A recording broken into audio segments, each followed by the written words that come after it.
You know how some mornings start like they're trying to warn you? The sun's too bright. The coffee's bitter even though you used your good beans. Your dog won't stop staring at the front door like the Grim Reapers on the other side. Yeah, that was the morning of her birthday. Samantha loved her birthday like it was a national holiday. There were spreadsheets, color-coded itineraries, an entire Pinterest board dedicated to birthday week vibes. She'd play it cool, like she didn't care, but the woman once cried, real tears, because the waiter didn't bring out her dessert with a candle. So I did it right. Breakfast in bed. Fresh flowers from that overpriced market she loved. I even took the day off.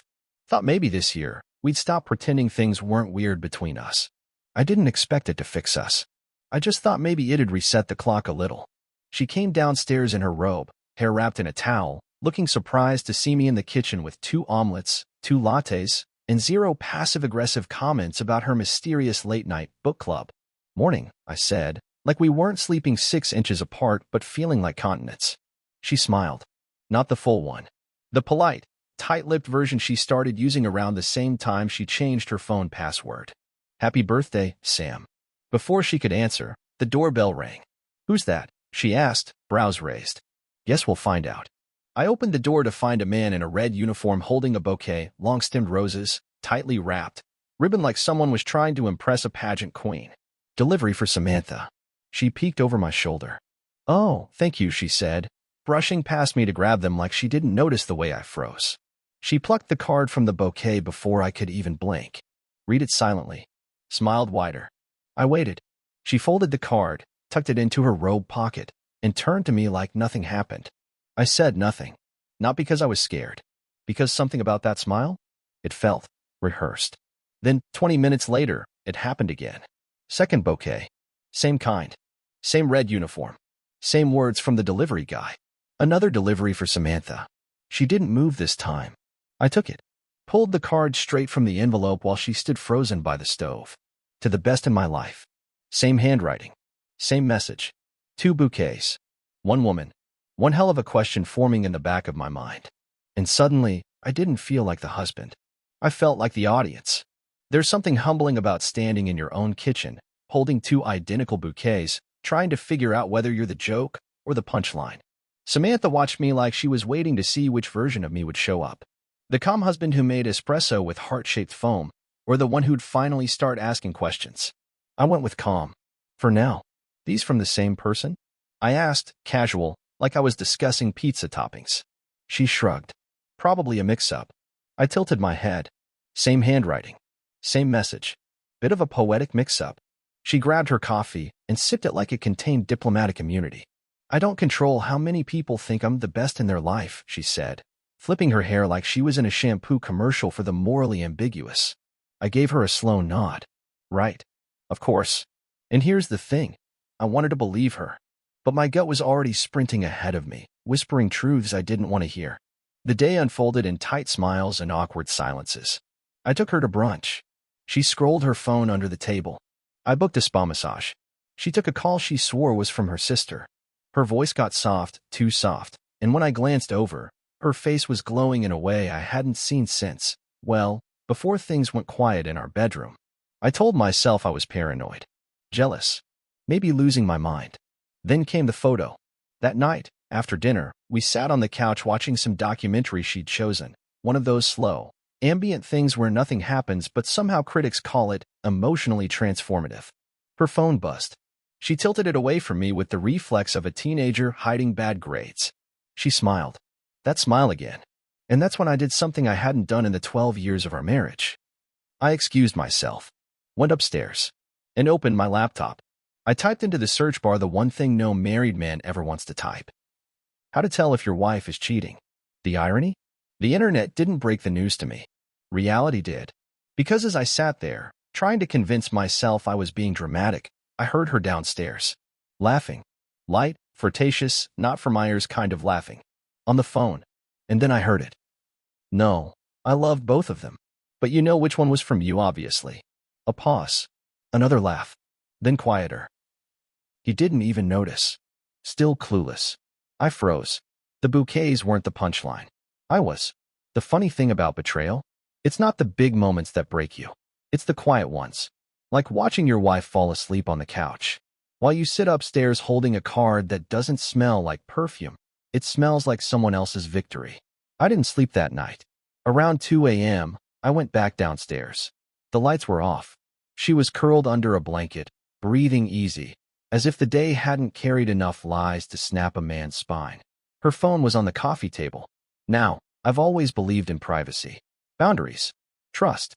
But there comes a point when your brain stops whispering, "Give her space," and starts yelling, "Give yourself the truth." I picked it up. No password. Rookie mistake. Or maybe she just thought I'd never look. Like I was already too far gone to care. I wasn't. I opened her messages. Not the usual ones. Not her group chat with her yoga girls or her passive-aggressive exchanges with her sister. I went to the name saved as J. Just J. No emojis. No last name. Real subtle. The conversation didn't start that day. It didn't even start last week. It went back months.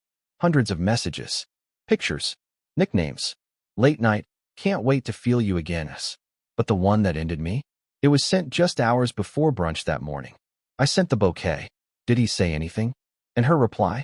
He's too sweet to question it. That's why I chose him. He's safe. I remember staring at those two lines for so long. They stopped looking like words and started looking like the summary of my entire marriage. Safe. That's what I was to her. Not loved. Not respected.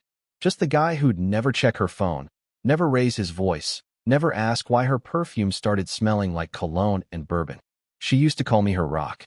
Now I realized that meant I was just the thing she stood on while reaching for someone else. I put the phone down, walked back upstairs. Not to cry, not to rage, to plan. Because if she thought I was safe, she was about to learn what happens when the quiet ones stop playing dumb. You'd be surprised how much clarity hits you at 3:14 a.m. when you're alone in your bedroom, while the woman you married sleeps peacefully downstairs, wrapped in the comfort of another man's attention. You start to see things for what they are. Not through the lens of love, but logic. Cold, clean, undeniable. I sat on the edge of our bed, my bed, as far as I was concerned, with her phone still burning in my palm like it was dipped in acid. I could have screamed, thrown it, stormed downstairs, and delivered a monologue that would make Shakespeare sit up in his grave. But I didn't. I was done with drama. That's her game. I was playing chess now. First thing I did, forwarded the messages to myself. All of them. Screenshots. Downloads. I even took pictures of the bouquets with the cards. A digital folder titled, "For When the Mask Falls," began to take shape. Then I made a list. No, really. I opened my notes app and typed out a headline. TODO list for when your wife thinks you're still in the dark. Underneath it, I started organizing.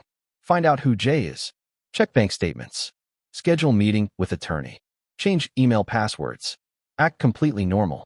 It's amazing how fast pain becomes productivity when you stop asking why and start asking how far this goes. By morning, I had a plan sharper than any kitchen knife we owned.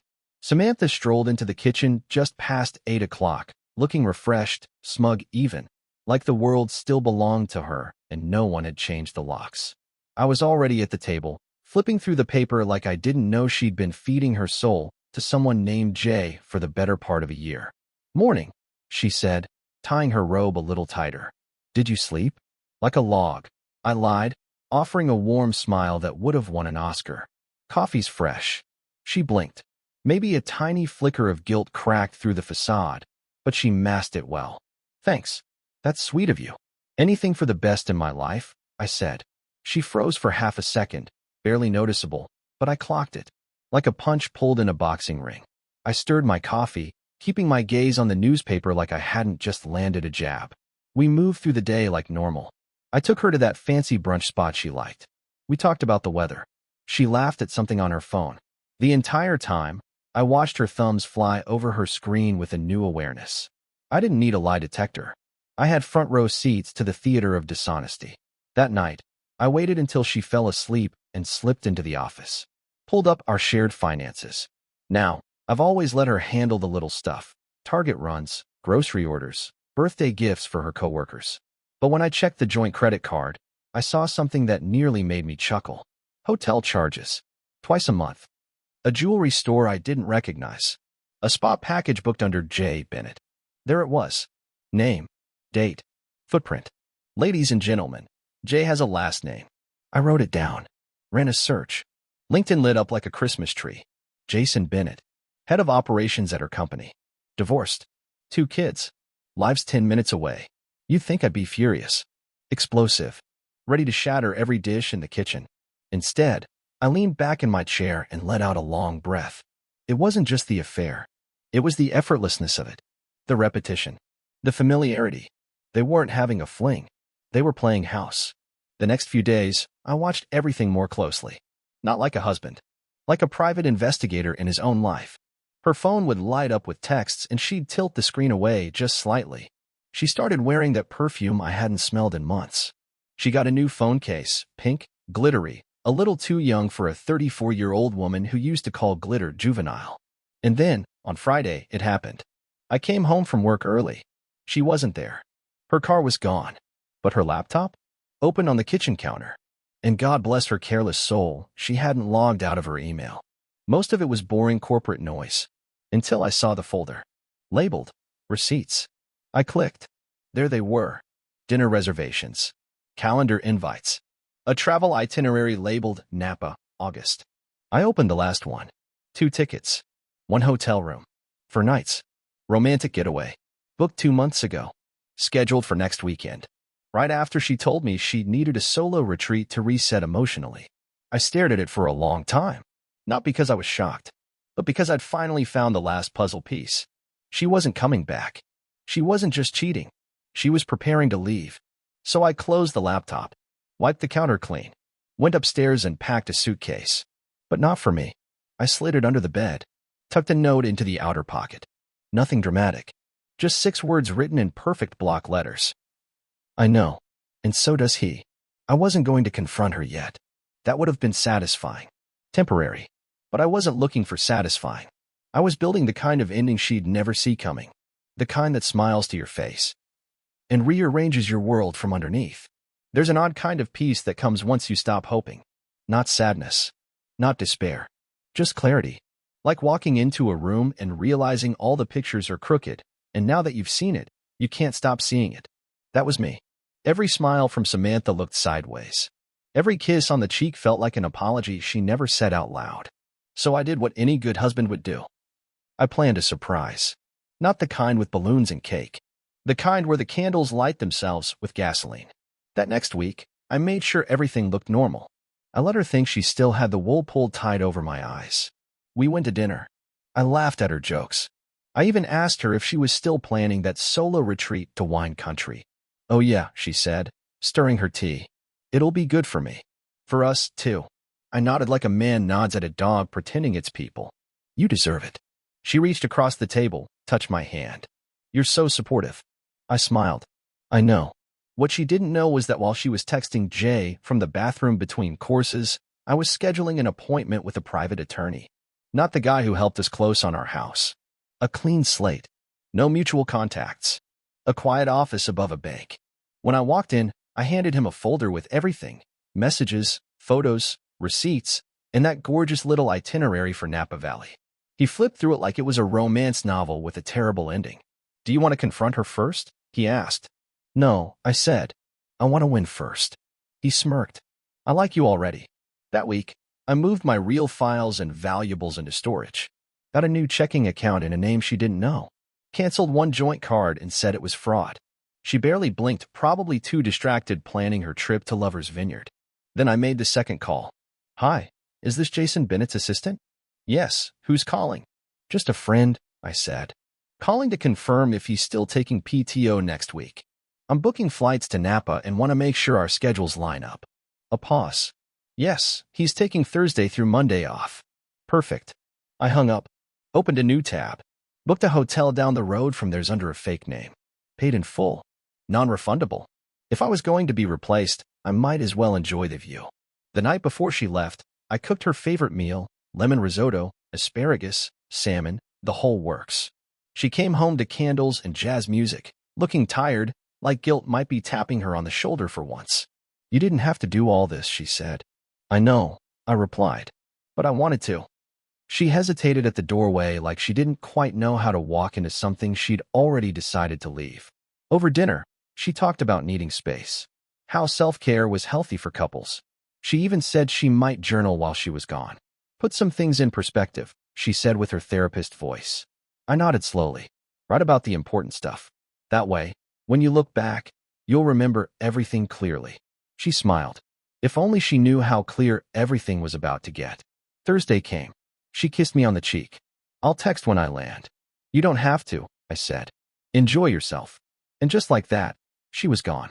I waited exactly 4 hours, then packed a weekend bag and drove north. Took a detour by her favorite pastry place and picked up her usual chocolate croissant, raspberry scone. Tied them with a ribbon. They'd come in handy later. When I got to the hotel, I checked in, unpacked my bag like a tourist, then cracked open my laptop. Airdropped myself every photo she'd taken from her cloud backup. She hadn't logged out of her account on our shared iPad. Amateurs. There they were. Pictures of her with Jason. Not intimate. Not yet, but cozy. Familiar. Smiling like they'd earned something instead of stolen it. And the kicker? A photo of the two bouquets. Side by side. Captioned, "Still can't believe I pulled that off."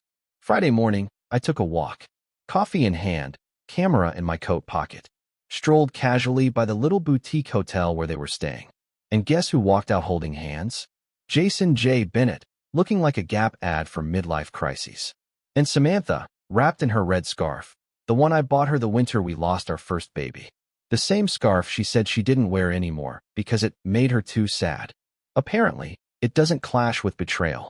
They were laughing, carefree, high on newness and the thrill of being reckless in someone else's story. I snapped the photo. Just one. Didn't need more. Proof is like garlic. A little goes a long way. That night, I mailed something. No, not to Samantha. To Jason's boss. A printed photo. A copy of their hotel receipt. A note that said, "Your head of operations has been busy. Thought you'd want to know who's representing your company this weekend. Regards, a concerned citizen." No signature. No fingerprints. Just facts. Clean. Crisp. Corporate. I didn't text her the whole weekend. Didn't ask how she was. Didn't show up. Let her wonder. Let her feel what silence really sounds like. And when she got back, suitcase in hand, tan from stolen sunshine, she looked me over like she couldn't quite tell where she stood anymore. I was smiling. Coffee in hand. Calm as a man who'd already set everything in motion. "Hey," she said, trying to sound casual. "Hey," I replied. "How was your solo trip?" Her mouth opened, then closed. A beat skipped. "You didn't miss me?" I sipped my coffee. "I missed who I thought you were." Turns out, she didn't go on this trip. Then I handed her a small pastry bag with her favorite scone. "From your favorite place." She looked at it like it might explode. She hadn't seen the trap yet. But she would, because the real surprise was still coming. Monday morning started with French toast and orange juice. She made it. A peace offering, probably. The kind of breakfast people make when they want to pretend their lies come sunny side up.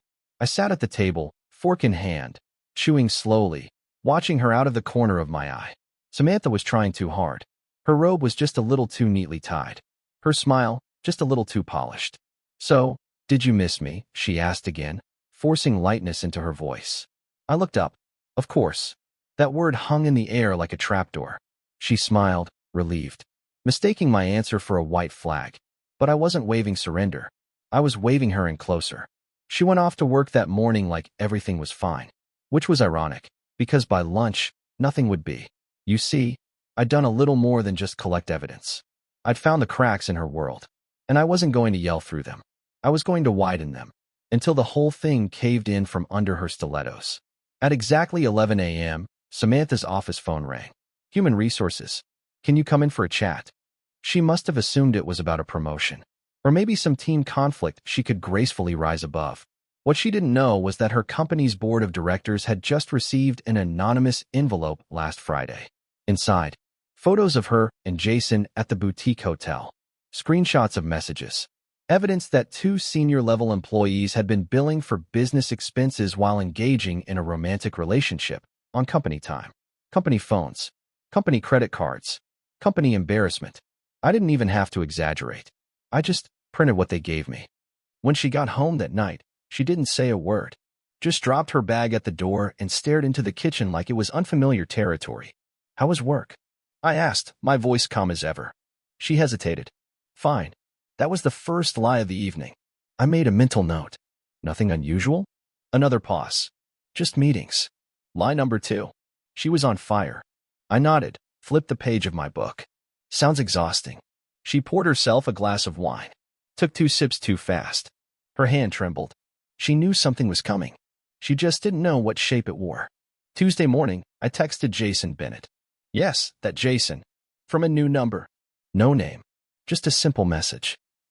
Hope you cleared out your desk. I hear HR frowns on expense reporting weekend getaways with married coworkers. No reply. Just the 3 little dots. Then nothing. Jason was done.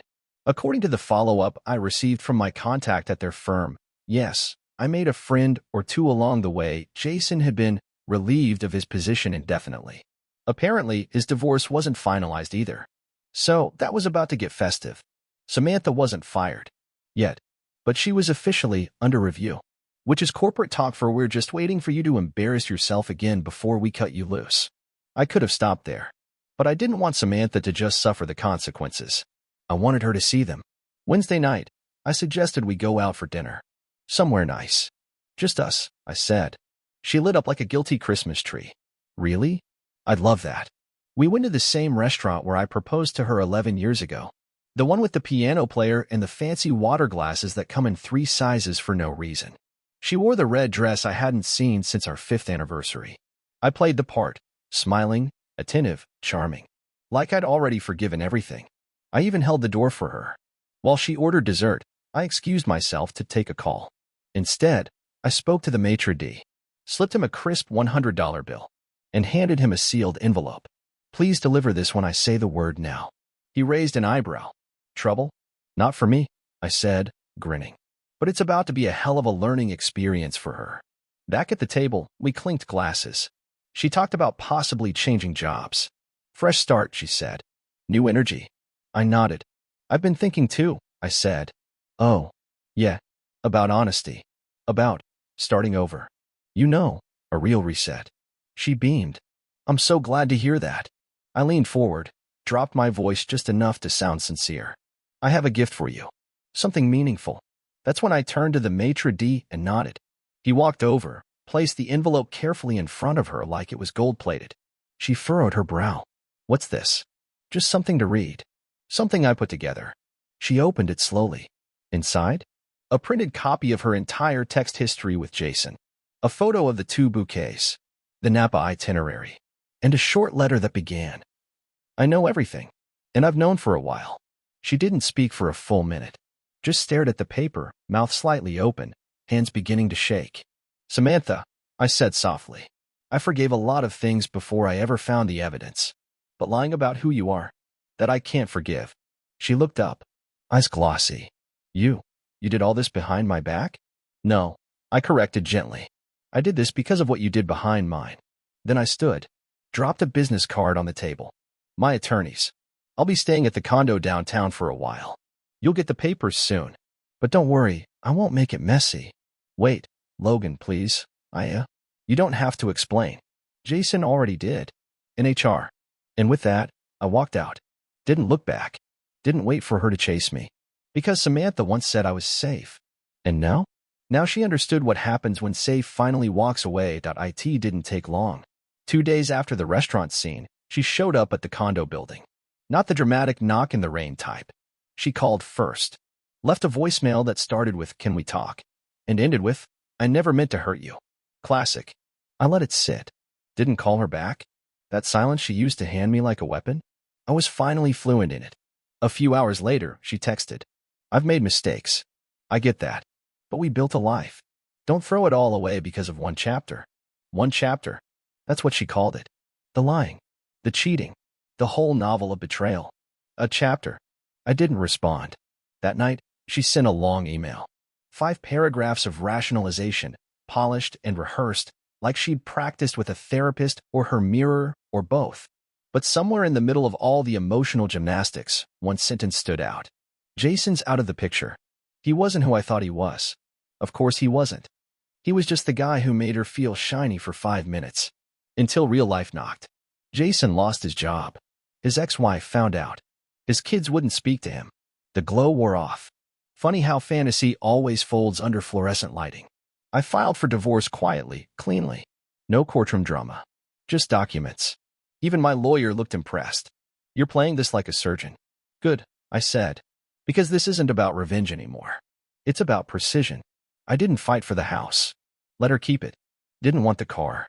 Didn't want the matching wine glasses or the memory-soaked bedsheets. All I wanted was the dignity she tried to take from me. And I got it. She signed the papers faster than expected. Maybe guilt finally caught up. Maybe Jason ghosting her gave her clarity. Or maybe, deep down, she always knew I was the wrong man to underestimate. But after it was done, she asked for one thing. Can we at least stay in touch? I laughed. Not the angry kind. The you don't get it kind. Sam, I said, you and I? We're done. Not in a bitter way. Just in the way a burned bridge stops being a road. She cried. I didn't dot a year past. Her birthday came around again. This time, I sent flowers. Yeah, I know. Sounds crazy. But hear me out. I sent 2 identical bouquets. Red roses. Each with a card that read, "To the best in my life." One was sent to her office. The other to Jason's new job. Mailroom clerk. Temp hire. I had a friend who knew a guy. Neither of them would know the other got the same card. But both would remember what it felt like to be played. Call it poetic. Call it petty. I call it balance. These days, I sleep like a man who doesn't second-guess himself. The condo's mine now. It's not big, but it's mine. The quiet? That's mine too. No perfume that doesn't belong. No cold side of the bed that pretends to still care. People ask if I'm dating again. I smile. Say maybe. But the truth is, I'm not in a rush to share peace with someone who might mistake it for boredom. See, I used to think being the safe guy was an insult. Now, it's a strength. Because the guy she called safe turned out to be the storm. And when the dust settled, he was the only one left standing.